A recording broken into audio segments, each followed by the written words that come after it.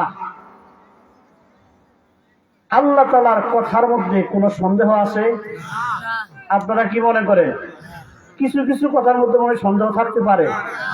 হ্যাঁ, আল্লাহ যদি স্বাভাবিক একটা কথা বলে, এই কথাটাই তো নিঃসন্দেহ। কথা বলেন ঠিক কিনা? যেমন কোরআনের মধ্যে আল্লাহ তাআলা শুরুতেই বলে দিয়েছেন, লা রাইবা ফীহি হুদাল লিল মুত্তাকিন। পৃথিবীর জমিনে যত কিতাব, যত বই পুস্তক, যত গ্রন্থ মানুষ লিখেছে, প্রত্যেকটা গ্রন্থ, প্রত্যেকটা প্রবাদ, প্রত্যেকটা বই পুস্তকের শেষে লেখা আছে, যদি আমার এই লেখার মধ্যে কোনো ভুল ত্রুটি হয়ে থাকে, আপনারা আমাকে ধরিয়ে দিবেন, পরবর্তী সংস্কারে সেটা সংশোধন করে নেবেন। আপনারা যারা শিক্ষিত, বই পুস্তক পড়েন, আপনারা জানেন এরকম লেখা থাকে কি থাকে না? থাকে। আমার এই লেখার মধ্যে, এই বইয়ের মধ্যে লেখাতে কোনো ভুল থাকলে সংশোধন করে দিবেন, ধরিয়ে দিবেন, পরবর্তী সংস্কারে সেটা আমরা কি করব? সংশোধন করব। তার মানে এই লেখার মধ্যে ভুল থাকার সম্ভাবনাটা আছে। এই জন্য বলে যে ভুল থাকলে ধরিয়ে দিয়েন, পরবর্তীতে সংস্কার করব, সংস্কারে সংশোধন করব।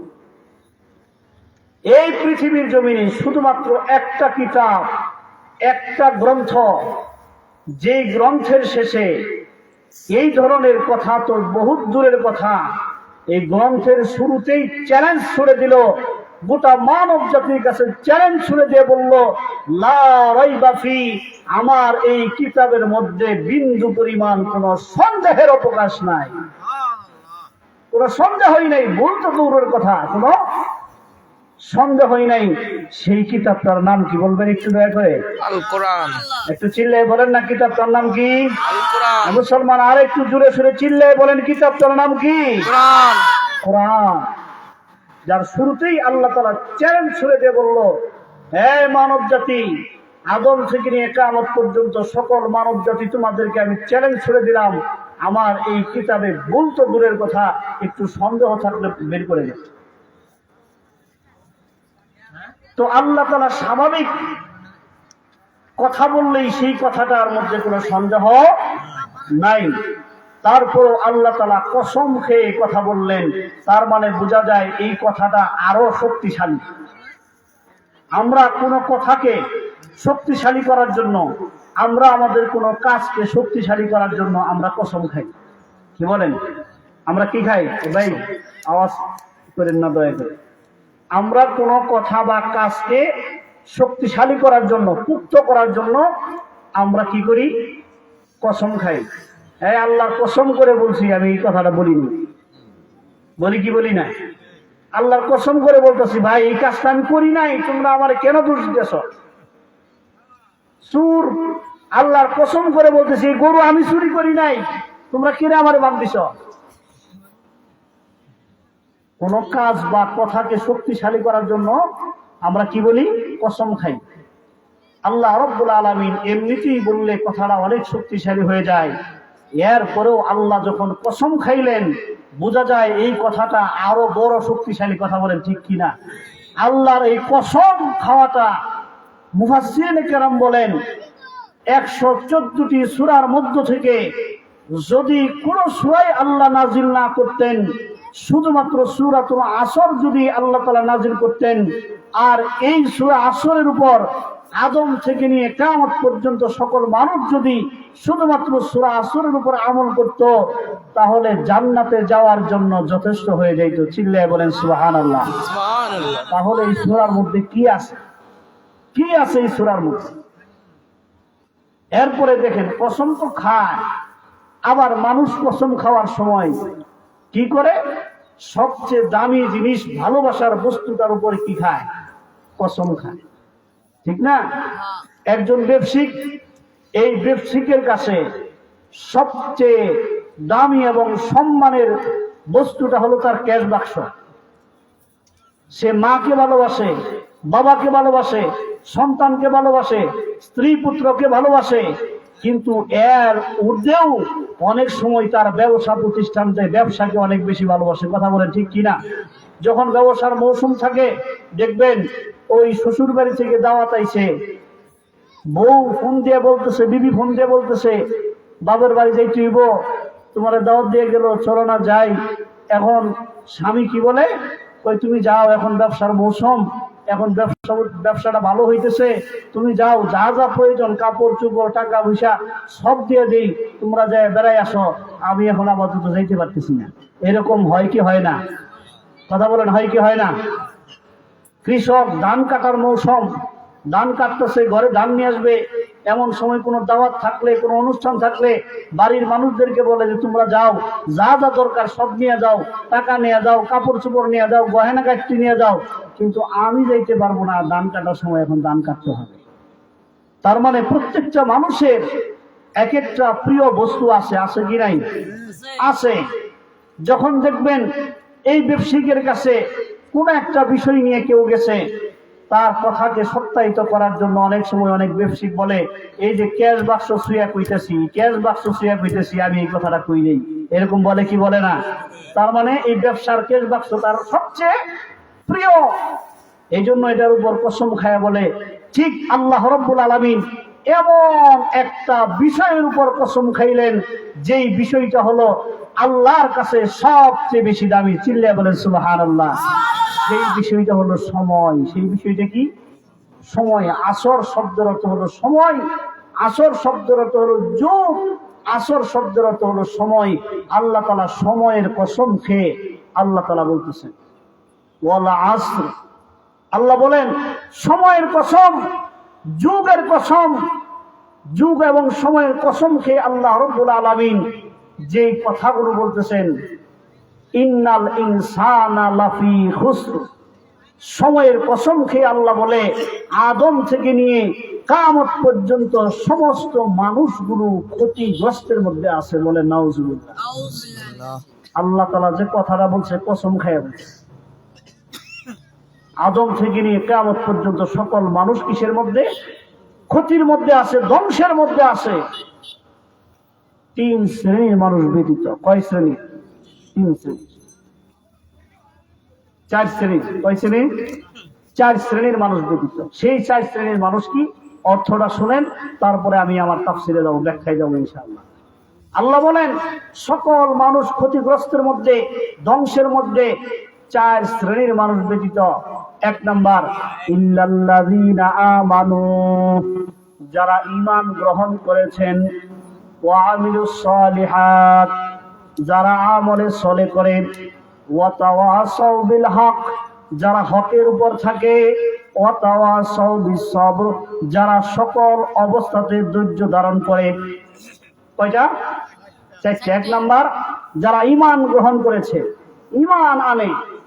2 নাম্বার, যারা নেক আমল করে, আমলে চলে, সহি শুদ্ধ নেক আমল করে। 3 নাম্বার, যারা হকের উপরে থাকে, 4 নম্বর, যারা সকল পর্যায়ে সবর করে, ধৈর্য ধারণ করে। এই 4 গুণ ব্যতীত, এই 4 বৈশিষ্ট্যওয়ালা লোক ব্যতীত সকল মানুষগুলো ক্ষতিগ্রস্ত এবং ধ্বংসের মধ্যে আছে। যাদের মধ্যে এই 4টা গুণ আছে তারা হলো জান্নাতি, তারা সফল কাম, তারা জান্নাতি বান্দা। আর যাদের মধ্যে এই 4টা গুণ নাই, আল্লাহ কসম খেয়ে বলেন যে তারা ধ্বংসের মধ্যে। সূরার অর্থটা কি আমি আপনাদেরকে বুঝাইতে পারছি? বুঝে থাকলে এখন আমার আলোচনা শুরু। ইসলামের শুরু জামানাতে আল্লাহ রাসূল সাল্লাল্লাহু আলাইহি সাল্লাম যখন মানুষদেরকে কালেমার দাওয়াত দিতেছিলেন, গোপনে গোপনে দাওয়াত দেওয়া লাগতো। কারণ প্রকাশ্যে দাওয়াত দিলে এটা কাফেররা জানতে পারলে আক্রমণ করত। একটা পর্যায়ে হযরত আবু বকর সিদ্দিক রাদিয়াল্লাহু তাআলা আনহু, খলিফাতুল মুসলিমিন, তিনি ইসলাম গ্রহণ করলেন। ইসলাম গ্রহণ করার পর গোপনে গোপনে মানুষকে ইসলামের দাওয়াত দেয়, কালেমার দাওয়াত দেয়। আমিরুল মুমিনিন আবু বকর সিদ্দিক রাদিয়াল্লাহু তাআলা আনহু তদানীন্তন সময়ের মক্কার বাজারে সবচেয়ে বড় কাপড়ের ব্যবসায়ী ছিলেন, সবচেয়ে বড় ব্যবসায়ী ছিলেন। আবু বকরের দোকানটা ছিল সবচেয়ে বড় দোকান, সবচেয়ে বড় ব্যবসায়ী ছিলেন ওই বাজারের মধ্যে। কিন্তু ইসলাম গ্রহণ করার পর আবু বকর সিদ্দিক রাদিয়াল্লাহু তাআলা আনহুকে আল্লাহ রাসূল কালেমা পড়ানোর পর বললেন, ও আবু বকর, আজকে থেকে তুমি 3 ঘন্টা দাওয়াতি কাজ করবা। কয় ঘন্টা? 3 ঘন্টা দাওয়াতি কাজ করবা। আবু বকর ব্যবসায়ে 12 ঘন্টা সময় দিতেন, এখন 3 ঘন্টা দাওয়াতি কাজ করার কারণে ব্যবসার মধ্যে সময় দেয় 9 ঘন্টা, আর 3 ঘন্টা দাওয়াতি কাজ করে। ব্যবসা, দোকান 3 ঘন্টা বন্ধ থাকার কারণে দোকান আস্তে আস্তে ঝিমাই দিচ্ছে। এইভাবে আবু বকর 3 ঘন্টা দাওয়াতি কাজ করে। কিছুদিন পর দাওয়াতের মজা যখন পাইছে, এখন আবু বকর রাদিয়াল্লাহু তাআলা আনহু দৈনিক 6 ঘন্টা দাওয়াতের কাজ করে। 6 ঘন্টা দাওয়াতের কাজ করে আর 6 ঘন্টা দোকানদারি করে। তাহলে দোকানদারি করার সময়টা কমে আইছে। কিছুদিন পর আবু বকর সিদ্দিক রাদিয়াল্লাহু তাআলা আনহুর ভিতরে যখন দাওয়াতের মজা আরো বেশি ঢুকছে, এখন আবু বকর সিদ্দিক রাদিয়াল্লাহু তাআলা আনহু দৈনিক 9 ঘন্টা দাওয়াতের কাজ করে, মাত্র 3 ঘন্টা ব্যবসা করে। এগুলো করার কারণে এই অবস্থা থাকতে থাকতে আবু বকর সিদ্দিক রাদিয়াল্লাহু তাআলা আনহুর দোকান দিনের বেশিরভাগ সময় বন্ধ থাকার কারণে দোকানের মাল সামানা আস্তে আস্তে কমতে থাকছে। কাস্টমার আস্তে আস্তে কমা শুরু হয়ে গেছে, কারণ ওই যে দোকান বন্ধ, যায় পায় না, এই জন্য কাস্টমার যাওয়াও আস্তে আস্তে কমাই দিছে। এদিক থেকে আবু বকর সিদ্দিক রাদিয়াল্লাহু তাআলা আনহু, ওনার আরেকটা গুণ ছিল। সেই গুণটা কি? তদানীন্তন সময়ে ইসলামের শুরু লগ্নে দুষ্ট গভীর মনোযোগ, কোন কোটিপতি, শিল্পপতি, এমপি, মন্ত্রী যারা ছিল, বড় লোক, জমিদার যারা ছিল, এরা কিন্তু ইসলামের শুরু লগ্নে মুসলমান হয় না। ইসলামের শুরুতে যারা মুসলমান হয়েছে, আমার আপনার মতো দিনমজুর, খেটে খাওয়া মানুষ, কামলা, দরিদ্র, গরিব, বুড়াবা, মিসকিন মানুষগুলো শুরুতে ইসলাম গ্রহণ করছে। ধনীরা কিন্তু শুরুতে ইসলাম গ্রহণ করে নাই, কারণ ধনীদের একটা দান্দা থাকে, দেখি কামটা কোন পর্যন্ত যায়। ধনীদের একটা কি থাকে? দান্দা থাকে, দেখি কোন পর্যন্ত করা হয়। যখন দেখে যে সফল হয়ে গেছে গা, তাড়াতাড়ি যায় যোগ দেয়। আর যদি সফল না হয়, কইছিলাম না, করিস না। এটা হলো ধনীদের দান্দা। আমাদের দেশে একটা কথা আছে, চাক্কু ফালায় কিনে বাঘ নেয়। ধনীরা সব জায়গায় খালি চাক্কু ফালায় বাঘ নেওয়ার চেষ্টা করে। তদানীন্তন সময়ে গরিব, বুড়াবা, মিসকিন, কামলা যারা, তারা মুসলমান হয়েছে। কিন্তু এই কাফের বেঈমানরা এই সমস্ত মুসলমানের উপর এমন নির্যাতন করতো, স্টিম রোলার চালাইতো। তারা কি করত? মুসলমান একজন ব্যক্তি, একজন ধনী ইহুদি, ধনী কাফেরের বাড়িতে কামলা দিত।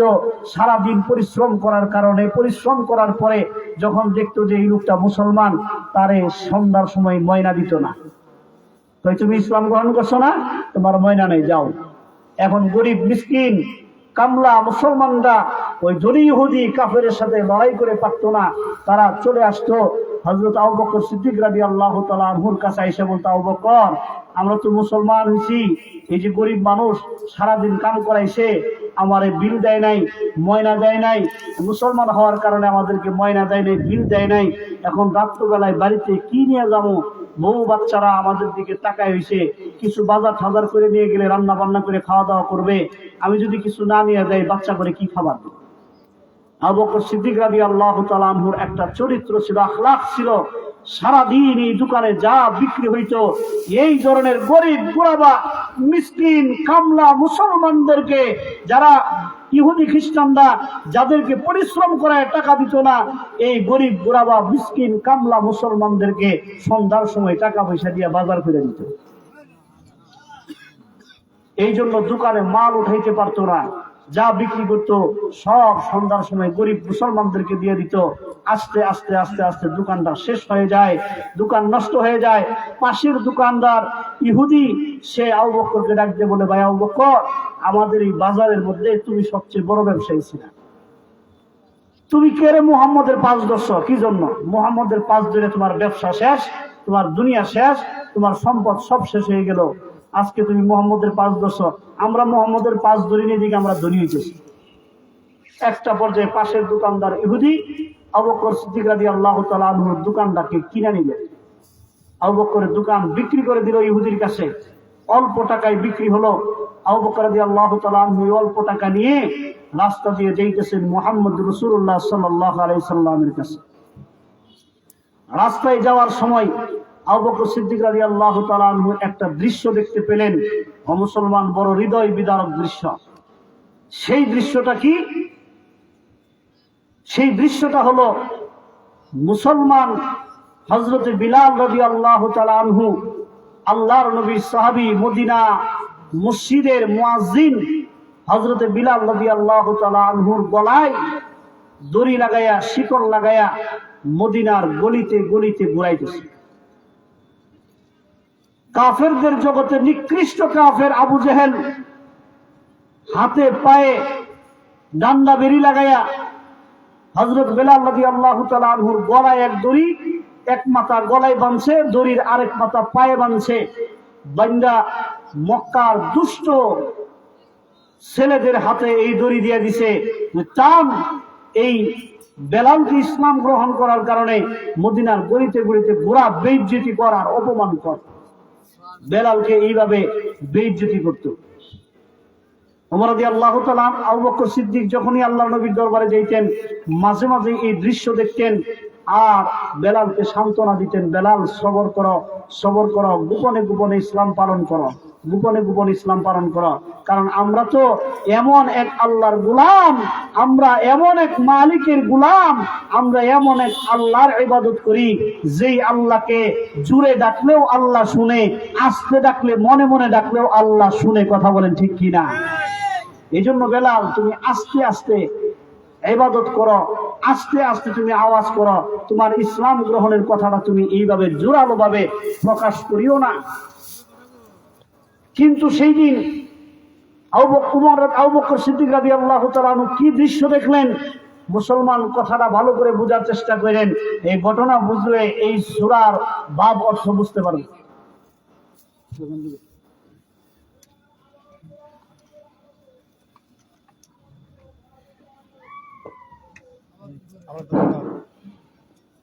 নারে তাকবীর, আল্লাহু আকবার, নারে তাকবীর, আল্লাহু আকবার। প্রধান অতিথির আগমন, শুভেচ্ছায় স্বাগতম, প্রধান অতিথির আগমন, শুভেচ্ছায় স্বাগতম, জনাব মোহাম্মদ সোহেল রানা সাহেবের আগমন, শুভেচ্ছায় স্বাগতম। রঘুনাথপুর মধ্যমবাসীর পক্ষ থেকে, লাল গোলাপ শুভেচ্ছা, যুব সমাজবাসীর পক্ষ থেকে নারে তাকবীর। আল্লাহু আকবার। সম্মানিত প্রিয় উপস্থিতি, আজকের ইসলামী মহাসম্মেলনের আজকের সম্মানিত প্রধান অতিথি জনাব মোহাম্মদ সোহেল রানা, বিশিষ্ট ব্যবসায়ী, আরামনগর বাজার, সম্মানিত প্রধান অতিথি মহোদয় সাহেবকে তার আসন গ্রহণ করে অলঙ্কৃত করার জন্য বিনীত আবেদন জানাচ্ছি।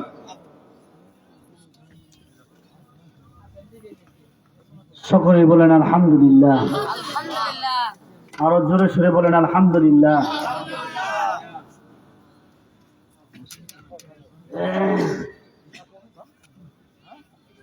সম্মানিত উপস্থিতি, যে কথাগুলো বলতেছিলাম আপনারা মনোযোগ সহকারে শুনতেছেন তো? মনোযোগ সহকারে না শুনলে শেষ বুঝটা বুঝে আসবেন।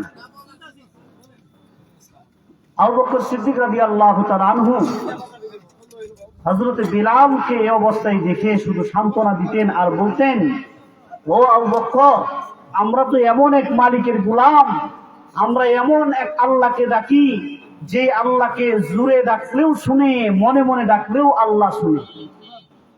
এই জন্য আস্তে আস্তে ইসলাম প্রকাশ করো, যাতে কাফেররা তোমার উপর অত্যাচার না করতে পারে। এইভাবে বেলালকে সান্ত্বনা দিতেন। কিন্তু ওই দিনের ঘটনা ছিল একটু ভিন্ন রকম। সেই দিনের ঘটনাটা কি ছিল? সেই দিনের ঘটনা ছিল আরবের সেই উত্তপ্ত বালু মরুভূমির মধ্যে, বালুর মধ্যে হযরত বিলাল রাদিয়াল্লাহু তাআলা আনহুকে চিৎ করে শোয়াই দিয়েছে। চিৎ করে শোয়া বিলালের বুকের উপর একটা বড় পাথর চাপা দিয়ে রাখছে। আপনারা যারা মক্কা মদিনায় গেছেন আপনারা জানেন, মরুভূমির মধ্যে প্রচন্ড রোদ যখন উঠে মরুভূমির বালুগুলো এত গরম হয়, রোদ্রের তাপে গরম হওয়ার কারণে বালুর ভিতর থেকে ধোঁয়া পর্যন্ত বের হইতে থাকে। এরকম উত্তপ্ত বালুর মধ্যে বেলালকে চিৎ করে শোয়া বেলালের বুকের উপরে একটা বড় পাথর চাপা দিয়ে রাখছে। বেলালের শরীর থেকে ঘাম বেয়ে বেয়ে পড়তেছে। আবু বকর সিদ্দিক সামনে আগিয়ে গেছেন, যায় দেখেন শুধুমাত্র ঘাম নয়, বেলালের শরীর থেকে চাবুকের আঘাতে বেলালের শরীর ফেটে চৌচির হয়ে রক্তগুলো টপ টপ করে জমিনে পড়তেছে। আবু বকর সিদ্দিক রাদিয়াল্লাহু তাআলা আনহু এই দৃশ্য দেখে সহ্য করতে পারে নাই। এই দৃশ্য দেখে সহ্য করতে পারে নাই। বিলালকে ডাক দিয়ে বলে, বিলাল কথা বলতে পারে না, বিলালকে বলে, ও বিলাল, তোমাকে না আমি বলেছিলাম ইসলামের কথাটা প্রকাশ করিও না, তুমি কি জন্য প্রকাশ করলা? আজকে তোমার শরীরের এই অবস্থা, তুমি কথায় কথায় আহাদ আহাদ আহাদ, সমাদ সমাদ সমাদ শব্দ উচ্চারণ করে মালিককে ডাকো। তোমার মনিব এই শব্দগুলো শোনার পর তোমার উপর অত্যাচার করছে, তুমি কেন উচ্চ আওয়াজে এই আল্লাহকে ডাকো? বিলাল রাদিয়াল্লাহু তাআলা আনহু বলে, ওগো আমিরুল মুমিনিন হযরত আবু বকর সিদ্দিক রাদিয়াল্লাহু তাআলা আনহু, আমি আপনাকে কি বুঝাবো? আমার শরীরে যত ক্ষত বিক্ষতই হোক না কেন, আমার শরীরে যত আঘাতই করা হোক না কেন, আমি যত অসুস্থ আর দুর্বল হয়েই পড়ি না কেন, আমার এই জবানটা দিয়ে যখন আমি একবার আহাদ শব্দ উচ্চারণ করি, একবার সমাদ শব্দ উচ্চারণ করি, আমার দিলের মধ্যে এত শান্তি, এত প্রশান্তি আমি অনুভব করি, আমার শরীরের আঘাতটা আমি সাথে সাথে ভুলে যাই। আল্লাহ শব্দ উচ্চারণ করার কারণে আমার দিলের মধ্যে এমন এক প্রশান্তি ভাব চলে আসে, আমি শারীরিক আঘাতের যন্ত্রণাটা ভুলে যাই। মুসলমান আশ্চর্য হবেন, বিলাল রাদিয়াল্লাহু তাআলা আনহুর সাথে কি নির্যাতন করা হয়েছিল, কি অবস্থাটা করা হয়েছিল। বিলাল যখন কালেমা পড়ে মুসলমান হয়, আল্লাহ শব্দ উচ্চারণ করে, আহাদ সমাদ শব্দ উচ্চারণ করার পর, বিলাল কিন্তু গোলাম ছিল। বিলালের মালিক ছিল একজন মহিলা, নাম হলো উমাইয়া ইবনে খালফ। উমাইয়া নামক এক মহিলা বিলালের মালিক ছিল। সে ছিল ইহুদি কাফের। যখন জানতে পারলো বেলাল ইসলাম গ্রহণ করেছে, তখন এই ইহুদি বেলালকে ডাক দিয়ে বলে, বিলাল, তুমি বাপদাদার ধর্ম ছেড়ে দিয়ে মুসলমান হইলা, এটা ছেড়ে দাও। বেলাল বলে, না, আমি ইসলাম গ্রহণ করেছি, আমি ধর্ম ত্যাগ করতে পারবো না। উমাইয়া বলে, বেলাল, তুমি ইসলাম ধর্ম ছেড়ে দাও, তোমার যা যা প্রয়োজন আমি দিব। বেলালকে লোভ দেখানো হলো, বিলালকে ভয় দেখানো হলো, বিলালকে লোভ দেখানো হলো। এরপরেও বেলাল ইসলাম ধর্ম ত্যাগ করতে রাজি না। একটা পর্যায়ে বেলালের উপর নির্যাতন শুরু করা হলো। আল্লাহু আকবার, আল্লাহু আকবার।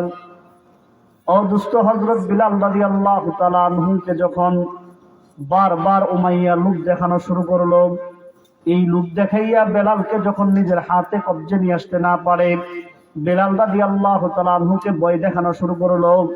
এরপরেও বেলালকে নিজের কবজায় নিয়ে আসতে পারে না। অদুষ্ট লোভেও যখন বেলালকে নিজের হাতে নিয়ে আসতে না পারে, ভয়েও যখন বেলালকে নিজের হাতে নিয়ে আসতে না পারে, এখন বেলাল রাদিয়াল্লাহু তাআলা আনহুর উপর নির্যাতনের স্টিম রুলার চালু করে দেয়। আল্লাহু আকবার, আল্লাহু আকবার। ও দুষ্ট, বেলালকে চাবুকের আঘাত মারা হয়, চাবুকের আঘাত মারা হয়। আল্লাহু আকবার। এক একটা আঘাতের কারণে বেলালের শরীরটা ফাটিয়া রক্তগুলো ফিনকি দিয়ে বের হইতেছিল। ও দুষ্ট, একদিন নয়, 2 দিন নয়, এইভাবে প্রতিদিন বেলালের উপর যখন আঘাত করা হয়, আল্লাহু আকবার, আল্লাহু আকবার। একটা পর্যায়ে উমাইয়া, ও দুষ্ট, তদানীন্তন সময়ের আরবের মধ্যে সবচেয়ে লিডার পার্সন কাফের যারা ছিল সবগুলোকে ডাকলো।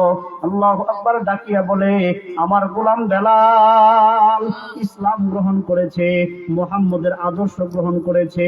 এই বেলাল তো ইসলাম ত্যাগ করতে রাজি না, মুহাম্মদের আদর্শ ত্যাগ করতে রাজি না। তাহলে বেলালকে কি করা যায়? আল্লাহু আকবার। কাফেরদের মধ্যে নিকৃষ্ট কাফের আবু জেহেল সিদ্ধান্ত দিয়ে দিল, এই বেলালকে, আল্লাহু আকবার, বেলালকে মারতে মারতে মারতে মারতে জীবন্ত অবস্থায় ওকে মারতে নির্যাতন করতে করতে এখানে শেষ করে দেব আমরা। ও দুষ্ট, আবু জেহেলের সিদ্ধান্ত অনুযায়ী বিলাল রাদিয়াল্লাহু তাআলা আনহুকে জেলে আবদ্ধ করা হয়। ও দুষ্ট, আল্লাহু আকবার, আল্লাহু আকবার। জেলের মধ্যে আবদ্ধ করিয়া ওয়ালের মধ্যে বেলালকে এইভাবে দাঁড়া করাইয়া, ও দুষ্ট, 2 হাতের মধ্যে যখন নাকি প্যারাক মারে, প্যারাক মারে, 2 হাতের মধ্যে গজাল মারিয়া বেলালকে এইভাবে ওয়ালের মধ্যে আটকায় দেয়, 2 পায়ের মধ্যে প্যারাক মারিয়া বেলালকে আটকায় দেয়, আটকায় দেয়। ও দুষ্ট, এরপরে পালাক্রমে একজনের পর একজন, একজনের পর একজন বেলালকে রাতের বেলায় চাবুক মারা হয়, চাবুক মারা হয়। এক ফোঁটা পানি দেওয়া হয় না, এক লুকমা খাবার দেওয়া হয় না। ও দুষ্ট, বেলালের গায়ে চাবুকের আঘাত যখন মারা হয়, চাবুক মারতে মারতে মারতে মারতে আবু জেহেল হয়রান হয়ে যায়। আরেকজন আসিয়া চাবুক মারা শুরু করে, এইভাবে সেও হয়রান হয়ে যায়। আরেকজন আসিয়া, ও দুষ্ট, বেলালের গায়ে চাবুক মারে। এইভাবে পালাক্রমে সারা রাত্র বড় বেলালের গায়ে চাবুক মারা হয়। আল্লাহু আকবার। ও দুষ্ট, পরের দিন সকালে যখন নাকি প্রচন্ড রোদ উঠে, আল্লাহু আকবার, রৌদ্রের তাপে, আল্লাহু আকবার, মদিনার মরুভূমির বালুগুলো বালুর ভিতর থেকে রৌদ্রের তাপে ধোঁয়া যখন বের হইতে থাকে, এমন প্রচন্ড রৌদ্রের মধ্যে বালুর মধ্যে চিপকাইয়া শোয়াইয়া, ও দুষ্ট, বেলালের বুকের উপর বিশাল বড় একটা পাথরের চাপা দিয়ে যখন বেলালকে রাখা হয়, ও দুষ্ট, নিচ থেকে বালুর গরম, উপর থেকে পানির, উপর থেকে রৌদ্রের গরম, ও দুষ্টের মধ্যে পাথর চাপা দিয়ে রাখা হয়। বেলাল আওয়াজ করতে পারে না। আল্লাহু আকবার। আবার পরের দিন, ও দুষ্ট, আল্লাহু আকবার, রাত্র যখন হয়ে যায়, বেলালকে আবার জেলের মধ্যে আবদ্ধ করিয়া, ও দুষ্ট, হাতে পায়ে প্যারাক মারিয়া, আল্লাহু আকবার, বেলালের গায়ে আজকে আবার পালাক্রমে, ও দুষ্ট, নির্যাতন করা শুরু করে দিছে। এমন সময় আবু জেহেল তাকায় দেখে, ও দুষ্ট, বেলালের চোখ দিয়ে টপ টপ করে পানি বেয়ে বেয়ে পড়তেছে। আল্লাহু আকবার। দুর্বলের কারণে বেলাল জবান যে উচ্চ আওয়াজে কথা বলতে পারে না, মিট মিট করে ঠোঁটগুলো শুধু লড়ায়। আবু জেহেল মনে করতেছে যেহেতু বেলালের চোখে পানি আসে, বেলাল মনে হয় অনুতপ্ত হয়ে গেছে, এখন বুঝি ইসলাম ছেড়ে দিবে। কিন্তু বেলাল তো উচ্চ আওয়াজে কথা বলতে পারে না। এই জন্য আবু জেহেল নিজের কানটা বেলালের ঠোঁটের কাছে নিয়ে বেলালকে ডাক দেয়া বলে, এ বেলাল, এখন যে সিদ্ধান্তটা তুমি নিয়েছ, এই সিদ্ধান্তটা যদি আগেই নিতা তাহলে তোমাকে এই পরিমাণ নির্যাতন করা হতো না, তোমার গায়ে হাত দেওয়া হতো না, তোমাকে মারা হতো না। আল্লাহু আকবার। ও বেলাল, তোমার চোখের পানি সাক্ষী দেয় তুমি ইসলাম ত্যাগ করিয়া আমাদের বাপ দাদার ধর্মে ফিরে আসবা। আল্লাহু আকবার, আল্লাহু আকবার। এই কথা শোনার সাথে সাথে বিলাল রাদিয়াল্লাহু তাআলা আনহু ঠোঁট লড়াইয়া মৃদু মৃদু আওয়াজে আবু জেহেলকে ডাক দিয়ে বলে, এই কাফেরের বাচ্চা কাফের, বেঈমানের বাচ্চা বেঈমান, এই আবু জেহেল শুনিয়া রাখ, আমার এই চোখের পানি ইসলাম ত্যাগ করার জন্য নয়, আমার এই চোখের পানি এই কষ্ট নির্যাতনের জন্য নয়। আমি তো এই জন্য কান্না করি, এই জন্য কান্না করি, আমার রব আল্লাহ আমাকে মাত্র একটা জীবন দিছে, একটা জীবন দিছে। আল্লাহু আকবার।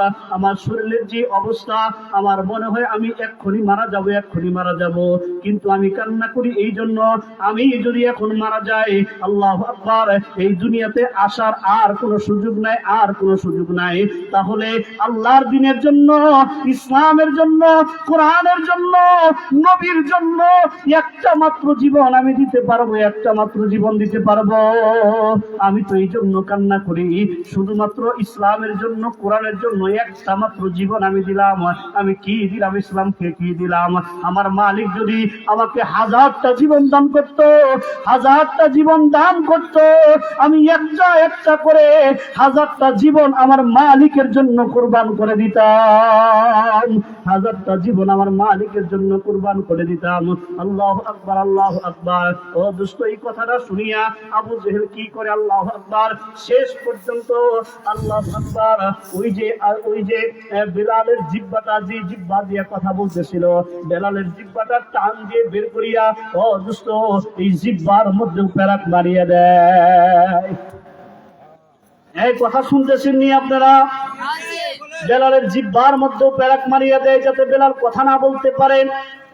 এই দৃশ্য আবু বকর সিদ্দিক রাদিয়াল্লাহু তাআলা আনহু দেখিয়া আবু বকর বেলালের মালিক উমাইয়ার কাছে যাইয়া বলে, ও উমাইয়া, একজন মানুষ ইসলাম গ্রহণ করার কারণে তাকে এই পরিমাণ নির্যাতন তুমি করতে পারো না, এমন অত্যাচার তুমি করতে পারো না।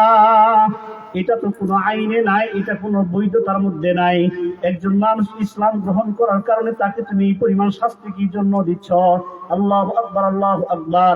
উমাইয়া ডাক দিয়ে বলে, বেলাল আমার গোলাম, আমি বেলালকে মারবো না কাটবো সেটা আমার সিদ্ধান্ত, তুমি কথা বলার কে? তোমার যদি বেলালের প্রতি এতই দরদ হয়, বেলালের প্রতি যদি এতই মায়া হয়, তাহলে বেলালকে তুমি আমার কাছ থেকে ক্রয় করে নিয়ে যাও, বেলালকে কিনে নিয়ে যাও। আবু বকর সিদ্দিক রাদিয়াল্লাহু তাআলা আনহু মাত্রই দোকান বিক্রি করিয়া টাকার ব্যাগটা নিয়ে রাস্তা দিয়ে আসতেছিলেন, হাতের মধ্যে টাকা। আল্লাহু আকবার।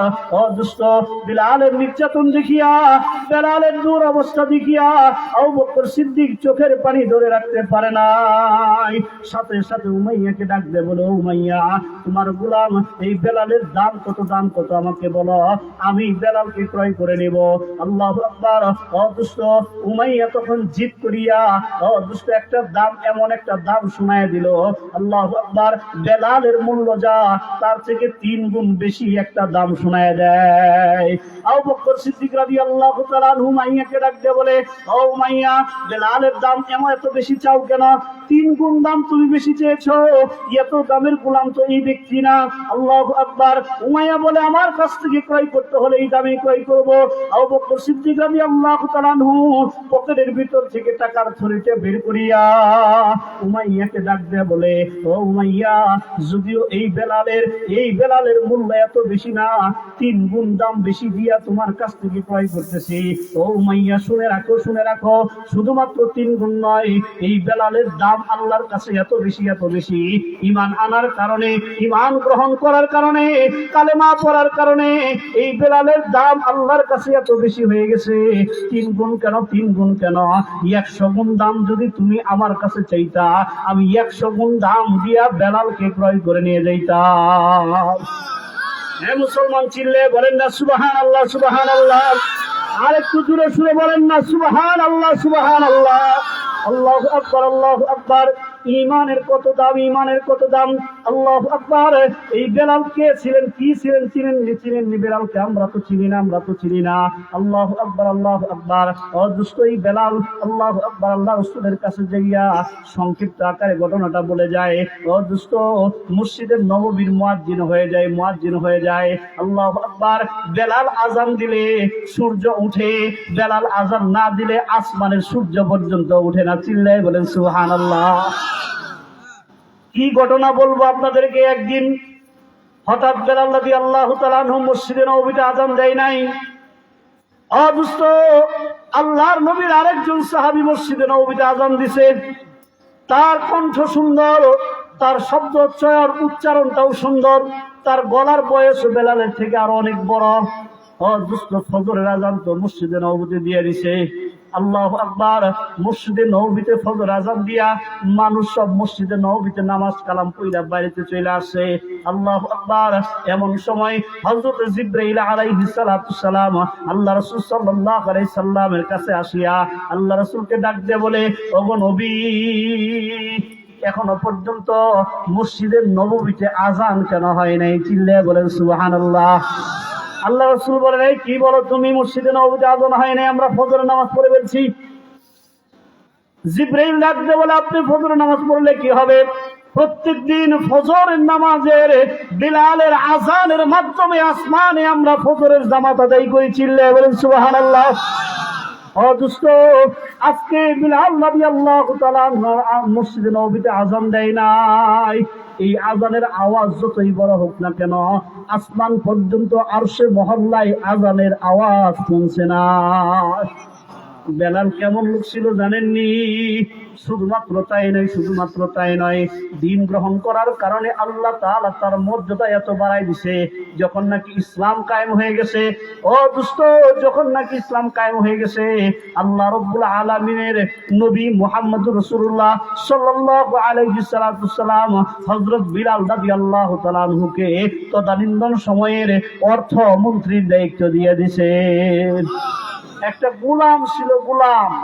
ইসলাম গ্রহণ করার কারণে, নির্যাতনের শিকার হওয়ার কারণে আল্লাহ তাআলা শেষ পর্যায়ে তাকে মন্ত্রিত্বের মতো ক্ষমতা দান করছে। চিল্লায়ে বলেন সুবহানাল্লাহ। আজকেও বাংলাদেশের চিত্র তাকে দেখেন, আল্লামা মামুনুল হক, যাকে কুঠের কাঠগড়ায় দাঁড়া করে রাখছো, যাকে ডান্ডা বেরি পড়াইয়া কুঠের বারান্দায় ঘুরাইতো, হুইল চেয়ারে বসায় ফেলতো, হাতে লাঠি দিয়ে ঘুরাইতো। ও দুষ্ট, মামুনুল হককে নির্যাতন করতে করতে দুনিয়া থেকে শেষ করে দেওয়ার চিন্তা করেছিল, কিন্তু আমার আল্লাহর সিদ্ধান্ত ছিল না, তুই দুনিয়া থেকে শেষ হয়ে যাবি। মামুনুল হককে রাজনীতির ময়দানে শ্রেষ্ঠ নেতাদের মধ্যে একজন নেতা বানায় দিব। দেখছেন দৃশ্য? যারা মামুনুল হককে দুনিয়া থেকে শেষ করে দিতে চেয়েছিল, তারা এই বাংলার জমিনে ঠাঁই পায় নাই।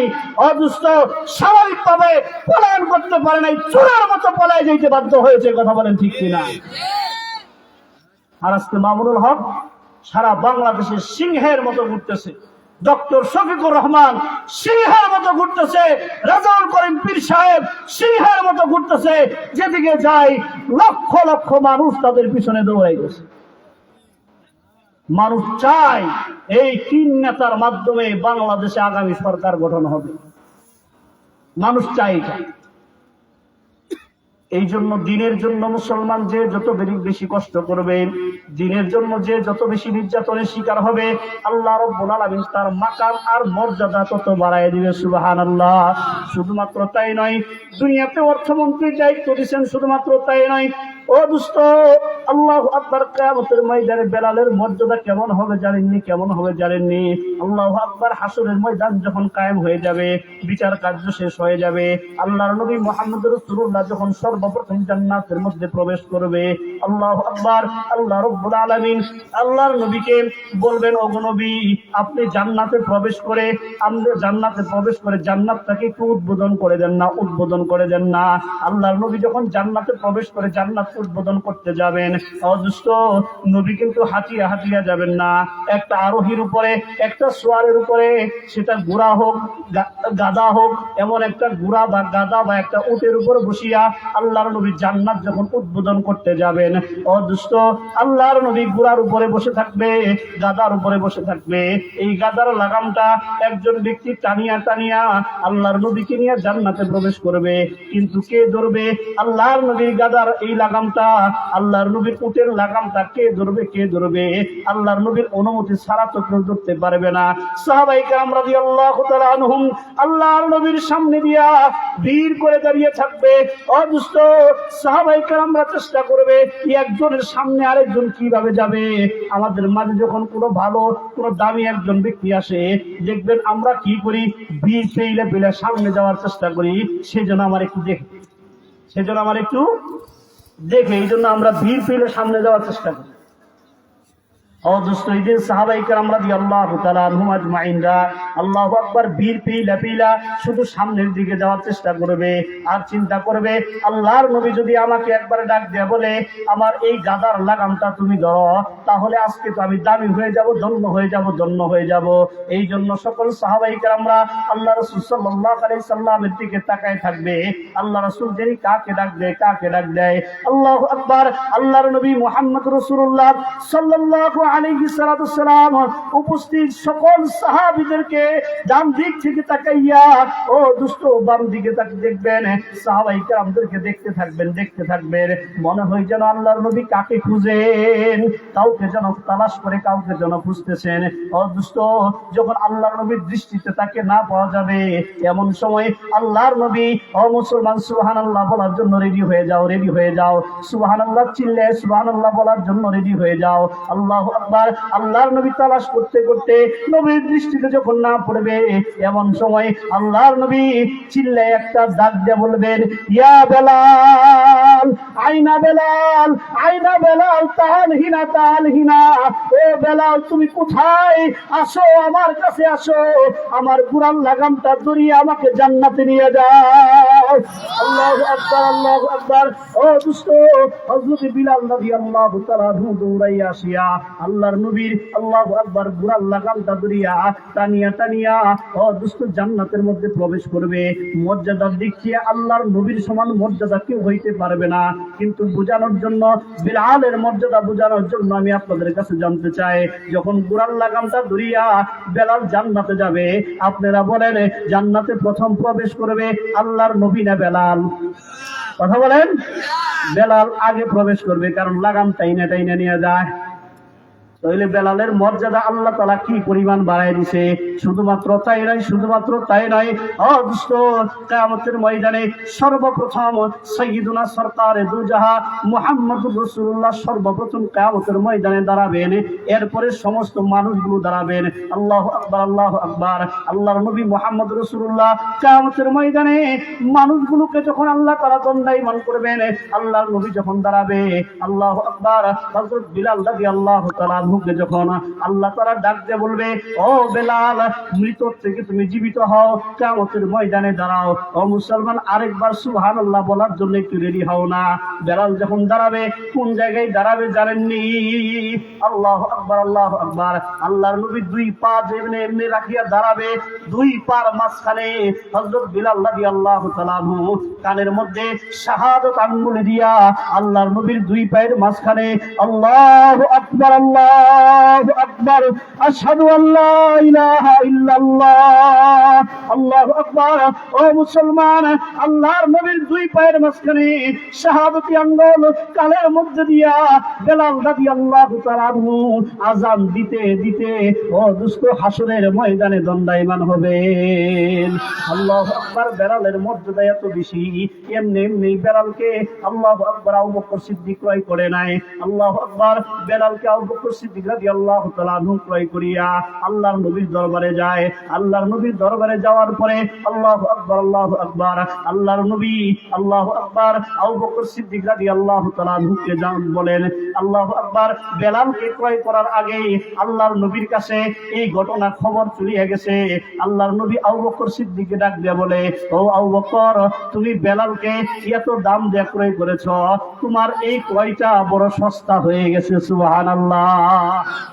তোমার এই ক্রয়টা বড় সস্তা হয়ে গেছে, কারণ আল্লাহ পছন্দ করে ফেলছে। তোমার এই ক্রয়টা, এই বস্তুটা আল্লাহ তাআলা পছন্দ করে ফেলছে। আল্লাহ পছন্দ করে ফেলছে। দুনিয়ার সমস্ত সম্পদ দিয়েও আল্লাহকে খুশি করানো সম্ভব না। তুমি অল্প সম্পদ দিয়া বেলালকে ক্রয় করার কারণে আল্লাহ তোমাকে পছন্দ করে ফেলছে। আল্লাহু আকবার, আল্লাহু আকবার। এমন সময় আবু বকর সিদ্দিক রাদিয়াল্লাহু তাআলা বেলালের কষ্ট সহ্য করতে না পারিয়া টপ করে চোখের পানি ছাড়িয়া আল্লাহর নবীকে বলতেছেন, ওগো নবী, ইসলাম ধর্ম গ্রহণ করার কারণে আমার সকল সয় সম্পত্তি শেষ হয়ে গেছে। দাওয়াতের কাজ করার কারণে সমস্ত সয় সম্পত্তি শেষ হয়ে গেছে। এই গরিব মুসলমানগুলো ইসলাম গ্রহণ করার কারণে তাদের দিয়ে কাফের মুশরিকরা কাজ কাম করায়, কিন্তু ময়না দেয় না। আল্লাহু আকবার। এমন নির্যাতনের স্টিম রুলার আমাদের উপর চালাইতেছে। এই অবস্থায় আমাদের করণীয় কি? আল্লাহু আকবার, আল্লাহু আকবার। এমন সময় আল্লাহর নবী আবু বকর সিদ্দিক রাদিয়াল্লাহু তাআলা আনহুকে এই কথার উত্তর দিতে চাইতেছেন। উত্তর দিবে বাপ। এমন সময় জিবরাইল আসিয়া আল্লাহর নবীকে ডাক দিয়ে বলে, ওগো নবী, আপনি উত্তর দিয়েন না, আপনি উত্তর দিয়েন না, কারণ আপনার উত্তর হবে অল্প উত্তর, কিন্তু এই উত্তরটা আল্লাহু আকবার আবু বকরের এই কথার উত্তরটা আপনি মানুষ হিসেবে অল্প উত্তর দিবেন, এই জন্য আপনি উত্তর দিয়েন না। আমার আল্লাহ মুহাম্মাদুর রাসূল, আমার আল্লাহ রাব্বুল আলামিন আবু বকরের প্রশ্নের উত্তর পাঠিয়ে দিয়েছেন। কি উত্তর পাঠিয়ে দিয়েছেন? এই সূরা তেলাওয়াত করে শোনায় দেন। ইন্নাল ওয়াল আসরি ইন্নাল ইনসানা লাফি খুসর ইল্লাল্লাযীনা আমানু ওয়া আমিলুস সালিহাত ওয়া তাওয়াসাউ বিল হাক্কি ওয়া তাওয়াসাউ বিস সবর। চিল্লায়ে বলেন সুবহানাল্লাহ। ও দোস্ত, আল্লাহ তাআলা এই কথাটা বুঝাইতে চায়, দুনিয়ার জমিনে আদম থেকে নিয়ে কিয়ামত পর্যন্ত সকল মানব সম্প্রদায় সবগুলো ক্ষতিগ্রস্তের মধ্যে, সমস্ত মানুষগুলো ধ্বংসের মধ্যে 4 গুণ বিশিষ্ট মানুষ ব্যতীত। এর মধ্যে 1 নম্বর গুণ হলো ঈমান।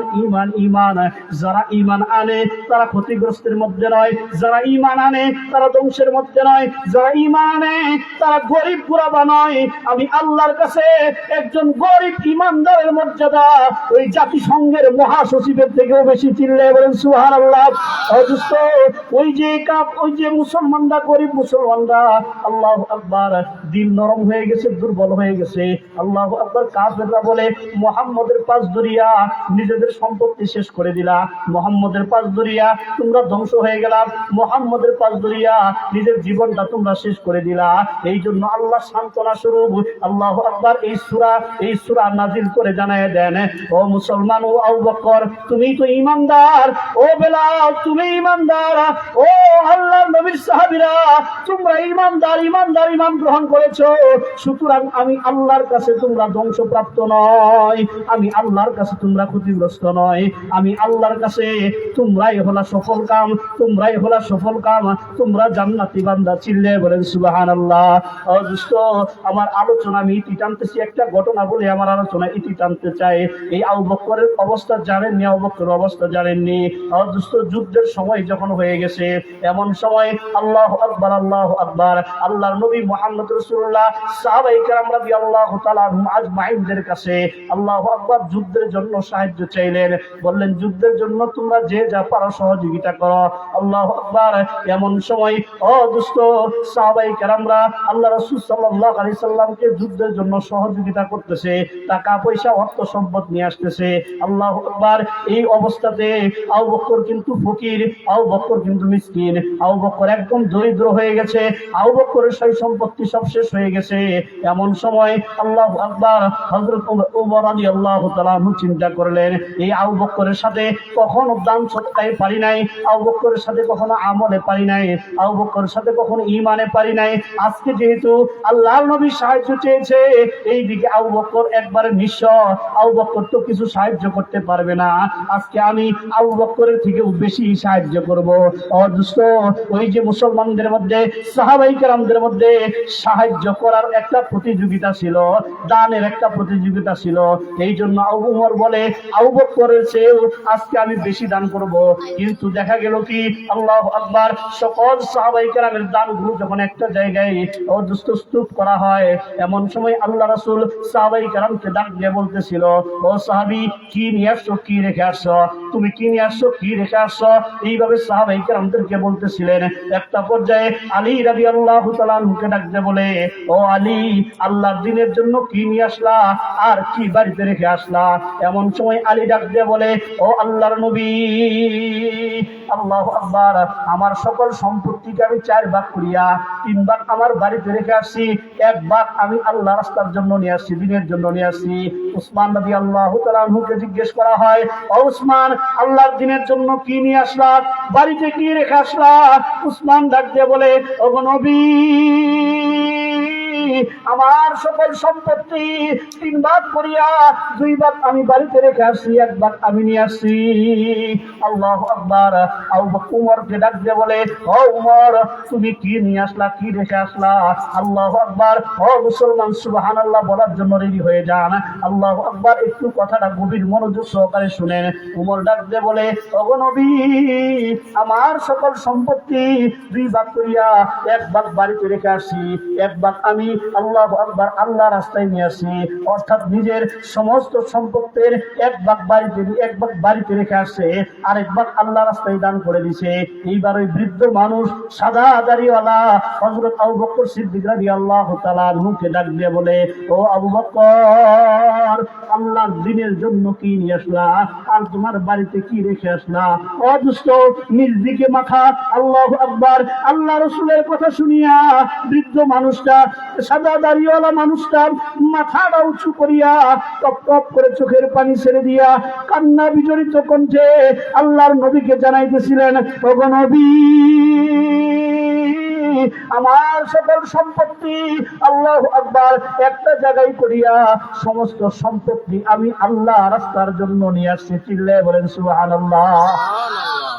আমার ঘরে আর কোনো সম্পদ নাই, আমার ঘরে কোনো টাকা পয়সা নাই, আমার ঘরে কোনো কাপড় চোপড় নাই, আমার সকল সম্পত্তি আমি আল্লাহ রাস্তার জন্য নিয়ে আসছি। আল্লাহর নবী ডাকতে বলে, আবু বকর, তুমি এটা কি করছো? সব নিয়ে আসছো? বাড়ির মানুষের হক আছে, বাড়ির মানুষের জন্য কি রেখে আসছো? আবু বকর লাফ দিয়ে দাঁড়াইয়া আল্লাহু আকবার আল্লাহর নবীকে ডাক দিয়ে বলেন, ওগো নবী, সমস্ত সম্পত্তি আল্লাহ রাস্তার জন্য নিয়ে আসি, কিন্তু আমার ঘরে আমি দুইটা সম্পদ রেখে আসি। এক নাম্বার সম্পদ হলো লা ইলাহা ইল্লাল্লাহ, দুই নাম্বার সম্পদ হলো মুহাম্মাদুর রাসূলুল্লাহ। ওগো নবী, আমার সকল সম্পত্তি আমি আল্লাহ রাস্তায় নিয়ে আসি, কিন্তু আমার ঘরের মধ্যে আমি দুইটা সম্পদ রেখে আসি। এক নাম্বার আমার আল্লাহকে আমার ঘরের মধ্যে রেখে আসি, দুই নাম্বার আমার নবীকে আমি আমার ঘরের মধ্যে রেখে আসি।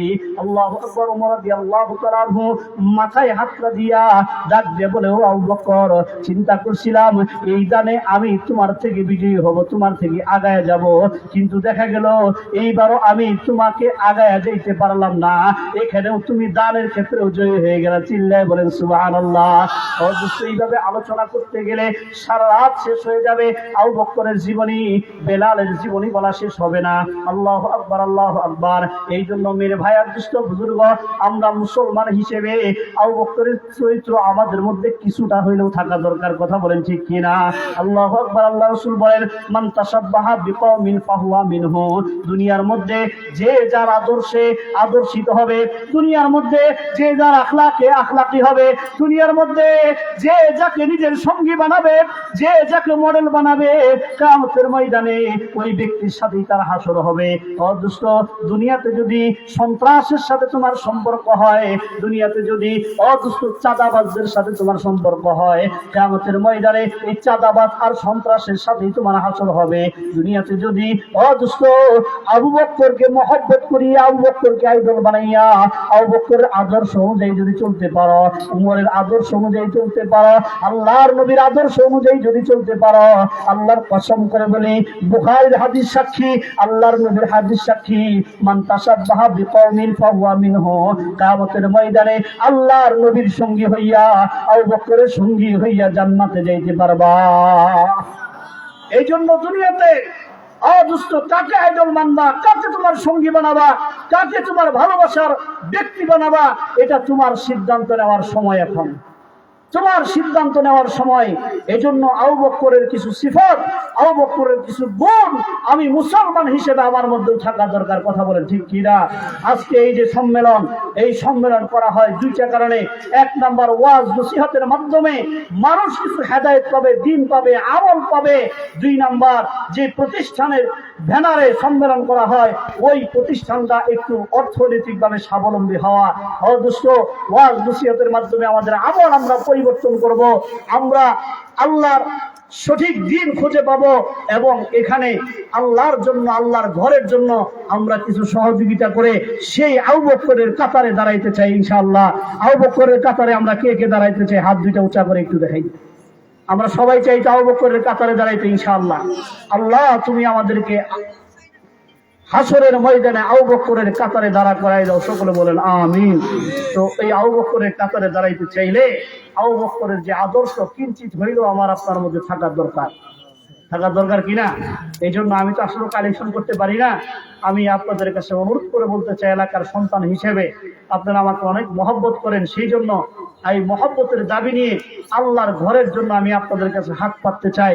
আসেন কোন বান্দা আল্লাহর এই ঘরের জন্য, আমার মা বাবা, মৃত মা বাবার রুহের মাগফিরাতের জন্য, আমার ঘরে পেরেশান অশান্তি অশ্লীলতা লেগে আছে, অশান্তি লেগে আছে, এই মুসিবত থেকে দূর হওয়ার জন্য, বিপদ থেকে বাঁচার জন্য, রূপ মুক্তির থেকে বাঁচার জন্য আল্লাহর ঘর মসজিদে আমি 5,000 টাকা দান করব। এমন কোন আল্লাহর প্রিয় বান্দা আছেন যে এই ঘর মসজিদে, আল্লাহর ঘর মসজিদে আমি 5,000 টাকা দান করব? একসাথে আমি দিতে পারবো না হুজুর, আমি মাসে মাসে দিয়ে দিব। এই মাসে 1,000, আরেক মাসে 1,000, আরেক মাসে 1,000, এইভাবে 5 মাসে আমি 5,000 টাকা দিয়ে দিব। এরকমও যদি কেউ থাকেন, আল্লাহর একজন প্রিয় বান্দা আবু বকরের সফর সঙ্গী হবেন। আমি দোয়া করি আবু বকরের চরিত্র আপনার মধ্যে থাকলে আল্লাহ রাসূলের হাদিস মিথ্যা হইতে পারে না, অবশ্যই আবু বকরের সাথে আপনি জান্নাতে উঠতে পারবেন। এই জন্য আমি আপনার কাছে অনুরোধ করে বলতে চাই, আল্লাহর এক প্রিয় বান্দা আল্লাহর ঘরের জন্য একটু স্বীকার করেন না যে আমি 5,000 টাকা দিব? বলেন, একটু বলেন, কি বলেন? এতক্ষণ ওয়াজ শুনলাম, খুব ভালো লাগলো হুজুর, শুনছি আলহামদুলিল্লাহ মনোযোগ সহকারে, কিন্তু আমল করতে গেলেই তো ঝামেলা। কি বলেন? এই প্রোগ্রামের মধ্যে যদি একজন মানুষ আজকের আলোচনা শুনে আমল করতে পারে, আজকের এই সম্মেলন আল্লাহর দরবারে কবুল হয়ে যাবে। একজন মানুষ যদি আমল করতে পারে, একটা লোক যদি পরিবর্তন হতে পারে, তাহলে আল্লাহর দরবারে কবুল হয়ে যাবে। এই জন্য আমি দেখতে চাই আল্লাহর সেই প্রিয় বান্দা, মা বাবার নেককার সন্তান, মার বাবার রেখে যাওয়া সম্পদ ভোগ করতেছি, মা বাবার রেখে যাওয়া বাড়িতে বসবাস করতেছে, আজকে তারা অন্ধকার কবরে শুয়ে আছে, জানি না কোন অবস্থায় পড়ে আছে তারা। আজকে সেই মা বাবার জন্য, রুহের মাগফিরাতের জন্য আমি 5,000 টাকা এই মসজিদে দান করব, এমন একটা নেককার সন্তান দেখতে চাই। একটু বলেন না একজন দেখি। আপনার এই দানের দ্বারা 5,000 টাকা দান করবেন, প্রথমে কে বলবে এটা নিয়ে দ্বিধা সংকোচতার মধ্যে আছেন, আপনি হাত উঠাইলে আপনার দেখা দেখি পরবর্তীতে যত দান হবে, আপনি তাদেরকে দানে উৎসাহিত করার কারণে সকল দানের সব আল্লাহ আপনার আমলনামায় দিয়ে দিবেন। বলবেন যে হুজুর বানায় বানায় কন্টেনার নেওয়ার দান্দা না, এটা হাদিসের কথা। আমলে উৎসাহিত করার কারণে সকল আমলের সব তার আমলনামায় দেওয়া হয়, দানে উৎসাহিত করার কারণে সকল দানের সব তার আমলনামায় দেওয়া হয়। নিজে 5,000 টাকা দিলাম, এটার সব তো পাবোই, আমাকে দেখে উৎসাহিত হয়ে যারা দান করবে তাদের সব আল্লাহ তাআলা আমার আমলনামায় দিয়ে দিবে।